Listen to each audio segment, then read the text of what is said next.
Mengenal suku Sasak di Lombok, suku yang pantang berbohong.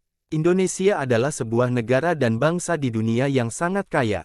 Bukan saja kaya sumber daya alamnya, atau terutama kaya budayanya, kaya agamanya, kaya sukunya, kaya bahasanya, dan seterusnya. Salah satu suku di Indonesia yang terkenal dengan keunikan-keunikannya adalah kelompok masyarakat yang dikenal dengan nama Sasak. Suku ini ada di Lombok, Nusa Tenggara Barat. Kelompok masyarakat yang dikenal sebagai orang Sasak di Lombok, sesungguhnya merupakan campuran dari keturunan etnik Jawa sebagai etnik pokok dan beberapa keturunan etnik minor yang ada di Lombok dan di berbagai daerah lainnya dari luar Pulau Lombok. Dilansir Jadi Berita dari berbagai sumber, secara fisik, orang Sasak berkulit sawo matang dengan tinggi badan sedang.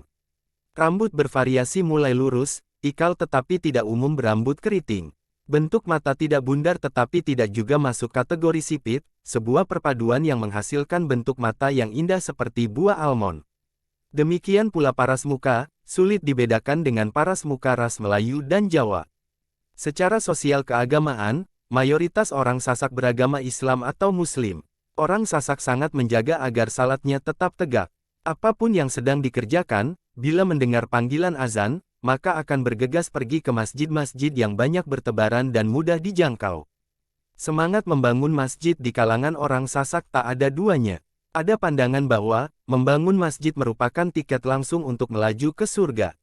Sumbangan yang dikeluarkan bagi pembangunan sarana ibadah ini, dipandang sebagai investasi dengan ganjaran kebun akhirat, begitu kira-kira pemahaman simpel masyarakat dalam perkara mendirikan masjid.